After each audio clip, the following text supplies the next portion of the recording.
Hello there. This is Cartoons That Cuss. Basically just a podcast about adult animation, which is mine and other people in this call's favorite form of television.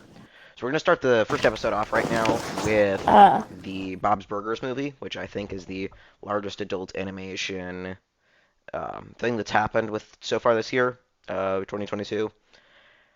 So, generally, what did you guys think mm, about the Bob's Burgers movie? I thought it was fine. I thought it was a generic plot for a movie, but it felt very Bob's Burgersy. So I'm happy with the way the movie came out. How about you guys? I I've thought it never was seen pretty it. good. It turned out pretty You think it good. turned out pretty well? And then the other guy Yeah. hasn't seen it. We're gonna try and explain this movie to him. It felt like a very kids-themed movie, which made me really happy. Obviously, Gene, Louise, and Tina, big parts in the movie, which was I was happy to see because I really thought this movie was going to be exclusively Bob Belcher, and I was kind of scared about that because Bob Belcher is a fine character, but he's like the vanilla of the TV show. Like he isn't what brings the flavor to it. I feel like Louise and Gene are really what bring the punch-packed flavor to this show. So I'm Oh happy to see yeah. that his kids were very prominent in it. What other characters do you think had a big deal in it? Obviously, Sergeant Bosco, great character right there. I love how he kept on mentioning how, his wing of the police was the one they always called the cool wing of the police, but Mm. really it wasn't. Really, it wasn't the cool wing of the police. He just kind of wanted to keep his point that he was a cool police officer. Um, but what did you guys think about character-wise? Like, who did you really think stood out to you in this movie? I'd say the fish odors. Fish odors, yeah. I mean, obviously, with the fact that um, the third fish odor, um, the Cousin. lawyer one, the cousin, how he kind of turned out to be the guy that was the main antagonist of the movie. He was the guy that was responsible for the guy's murder. He was the guy that was trying to take the business away from him. I thought that was really a good twist. I didn't know there was a third fish odor. Mm. Mm. So I was happy to see that. Um, I don't know. I thought it was a pretty big musical movie. If you guys had noticed that, like there were a lot of songs, and Yeah. if There's I like were I'd say there's like at least one song for like every like 10 minutes. every 10, 20 minutes there was a song, or at least some musical note that was thrown in. And what I use as kind of a base for a lot of these movies, I use the Simpsons movie because I feel like that was a perfectly executed adult animation movie. It wasn't really good, but it was certainly a good base for what one of these movies should look like. And I think this is up there with it. I still like the Simpsons movie more than I liked the Bob's Burgers movie, but the Simpsons movie did not have as many songs in it as this movie did. And I thought the very first song they had to start the movie was pretty good, but the songs, in my opinion, were not a big shining point of the movie. Like Um, I could have gone and seen the movie, and if there weren't songs in it, I wouldn't have felt any different. I did like the very first song. I felt like that really was a good way to start the movie. But besides that, like most of these songs went on for way longer than they should have been.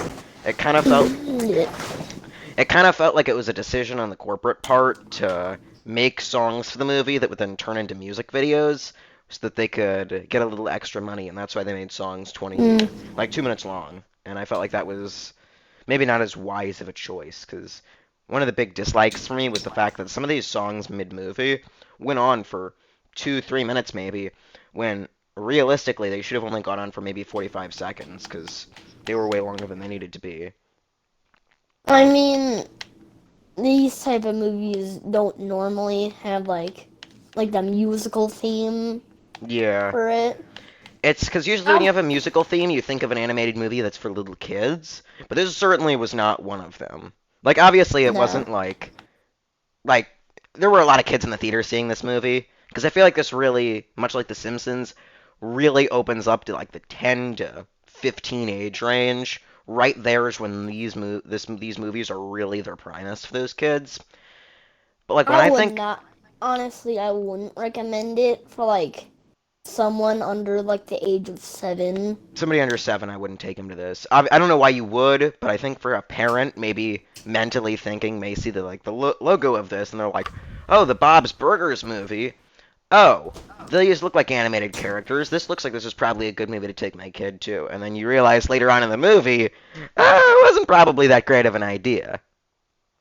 Wasn't I? I Not a mean, perfect idea. Yeah. I would recommend this movie for like 10 to 15 Yeah, same here. age. Because that would be the right age It's range. like they would understand what's like happening more. So what a big surprise to me was the fact that they had Jimmy Pesto in here. I did not personally think they were going to have him in the movie due to reasons I am not going to be talking about. Some of you out there may know why the Jimmy Pesto character was not thought to be in this movie. But when he started talking, I thought that was very interesting. I thought they had just kind of completely scrapped the character. I don't know if it was the same voice actor that usually played him. I don't think it was. But I thought it was interesting that they had Jimmy Pesto there. I don't really like Jimmy Pesto as a character because he's a very he's like Jerky. he's a jerky basically opposite of Bob Belcher, like in every conceivable way. Which He's like the less nicer version of yeah, Bob Belcher. yeah. Which I think that is fine to some degree. He was a very loud character usually. Like when he's talking, he's usually saying something pretty loud, pretty obnoxious, and sometimes that doesn't fully work out. Um, Well, every single movie needs, at least most movies, have that one loud, obnoxious character. But yeah, but that loud, obnoxious character is supposed to be Gene in most of these movies. Gene is supposed to be the guy that's kind of getting on people's nerves a little bit, but is still kind of getting the point across that he's a kid. He's supposed to be irritating. I mean, he's like the dude that makes you irritated, that makes you laugh sometimes. Makes you laugh, gets kind of irritated, but is also a character that a lot of people like. Like Gene, top 3 character, easily. Top 3 character. Eh, Um, Gene's Gene's up there on my list. yeah. Um, what made me kind of sad with this movie is there was not enough Teddy in this movie, I thought. With Teddy being, in my opinion, one of the main characters of the show. I mean, Teddy for, wasn't really he in. wasn't really in this movie. Like, the most memorable moment is the fact when he brings the little maneuverable cart, like for Bob's Burgers, around. That was relatively a good scene, but I would have liked to see a lot more Teddy in this movie, and that was kind of one of the downsides, in my opinion. Obviously, at the very end of the movie, he just kind of abandons shop to go watch hockey. That was a funny scene. He's like, "Oh, what time is it? Oh, it's hockey playoffs time. I need to go over to the Pesto's restaurant and go watch playoff hockey." And I think that it was a good scene, but it really kind of just took his character out of the movie for an extended period of time. I don't really know where you would have put him in there. Like, from a movie standpoint, I don't know where you would have slid him in there without him maybe going with the family everywhere, which is kind of weird for a character like that. I mean, he's like that one more like lovable side character. He is a lovable side character. I mean, who doesn't like Teddy? I mean, who doesn't like the lovable side character? Um, this was another movie that I thought really lacked other kids at the school. This was a very Belcher and Fishoder movie. Like, most of the movie revolved around those two groups of people, and I didn't really see enough of secondary characters. Obviously, you had like the one-eyed snakes reference with the motorcycle bar, but I would have loved to see a lot more than that.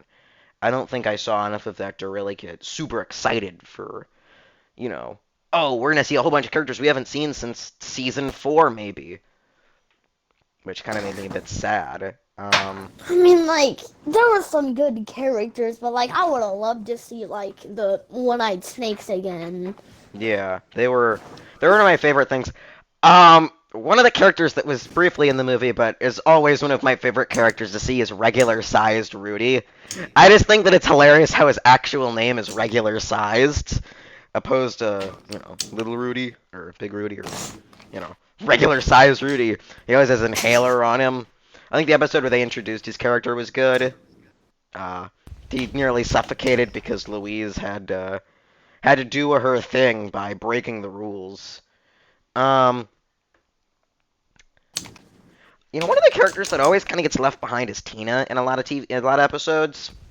Yeah, Because it's like majority of like the star of the show is mostly like Louise and Jean. Louise, Jean, Bob, and Linda. Usually Louise kind of gets left behind a little bit, but she had a pretty, or yeah, Tina had a pretty big role in this movie.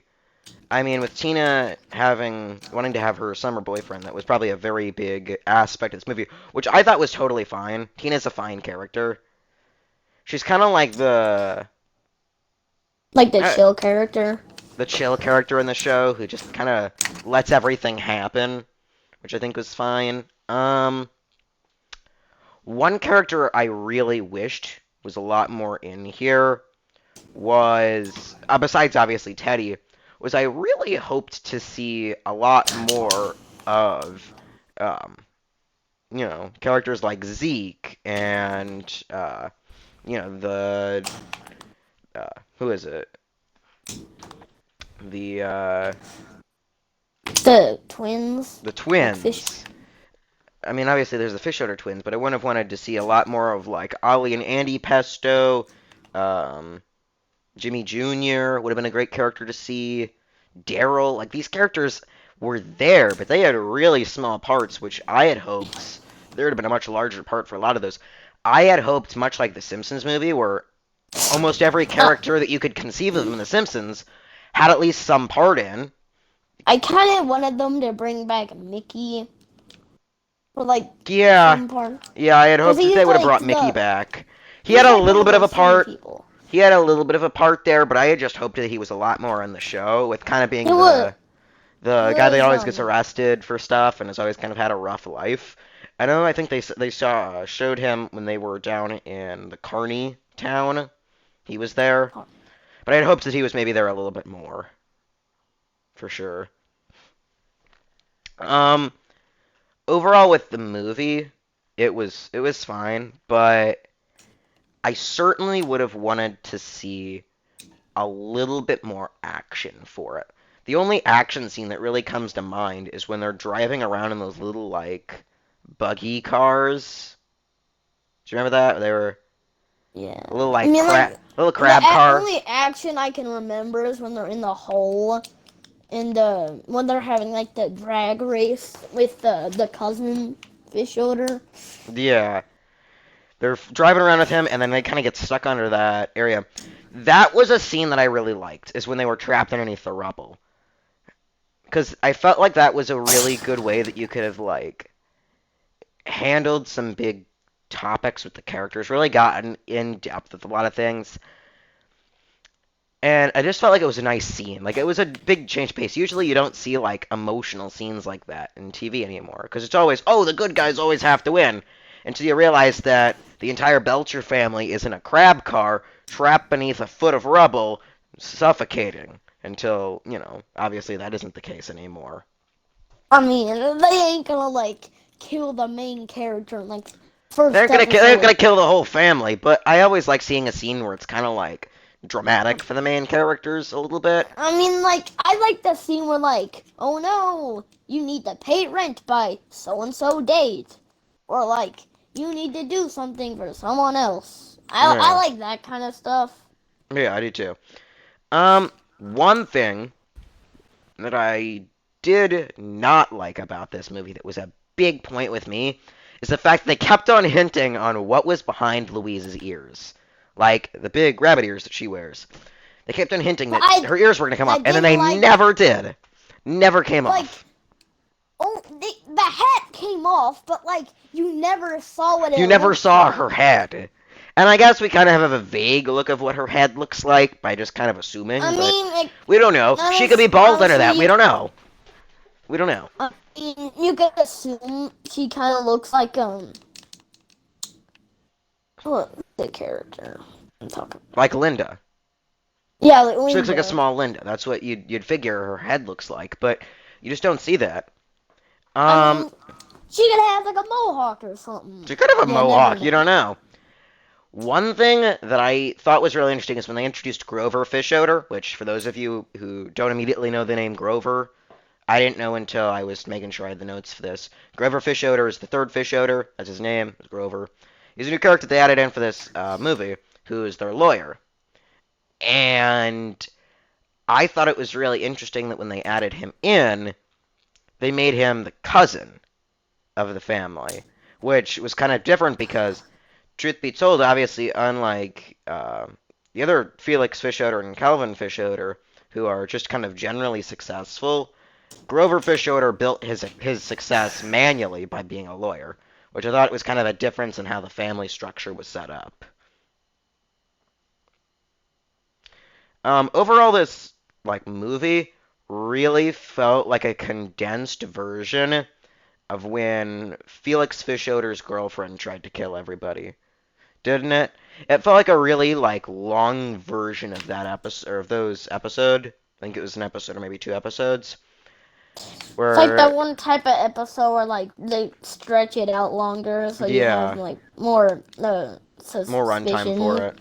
But yeah, I feel Yeah. like this was like a similar episode to when Felix Fischoeder, his girlfriend, tried to kill everybody because she had stuff going on. Um, Reviews in this movie, I thought it was fine. If you are somebody that likes adult animation, go watch this movie. Okay, you're gonna like this movie a You lot can more than watch it for free on on Hulu Hulu or now. HBO Max. Those are now streaming platforms for it. One thing that was really interesting is the fact that with all the characters, the Belchers, like, by far, are one of the strangest families in the entire place. Because things are always happening to them. And obviously that's from a storytelling perspective. You want to make sure your family's having things. But they don't always talk about the fact that the Belchers are having such weird adventures consistently. And that's never brought up in the show. Yeah, it's Um, like it like never brings up or like what they're gonna do. Just like they do random things. yeah. They're like, oh, they're doing a whole bunch of craziness now. Well, let's Like think about it. they just hijack some food truck Yeah, they and they did can just, sit. yeah. Or, they're buying meat from a guy that's selling them horse. Crazy stuff. And then when the hole opens up, you're Or like, oh, that's like another crazy thing that just happened. or And they're like not the taking kids note. are working for someone that's selling drugs. Yeah. Yeah, and kids are working for someone that's distributing weed. Yeah. Um, or, Gene just climbed the corporate ladder so that he can get his new favorite chocolate candy back on shelves because they changed the recipe. The fact that one kid got into the, executive room. Like, they don't talk about the fact that these kids have done all kinds of craziness. They're just like, oh, they're average kids who are, working at an average family, restaurant. So yeah, if you like adult animation, you're somebody who follows a lot of these shows, even if you don't really watch Bob's Burgers, I think that you'll like this movie.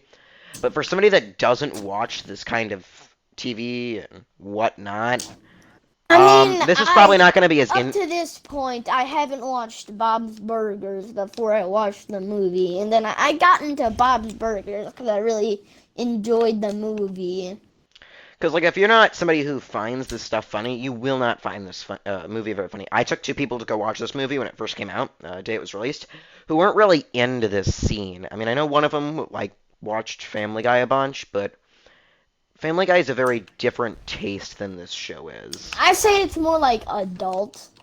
This is a little less adult. This is, like, more like a teen show. It's like this, I'd say like teen, Simpsons, preteen. this is like a this, Simpsons, and then Futurama are all kind of piled together as like not super inappropriate TV shows.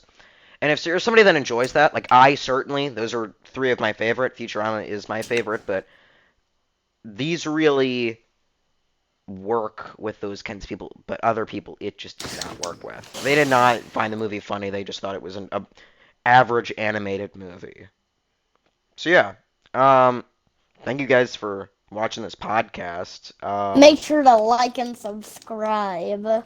Yeah, on Spotify if you're watching this. Thanks for being on Spotify and YouTube. Thanks for that. Tune in next time we have another of these podcasts. This is just our general thoughts on the Bob's Burgers movie.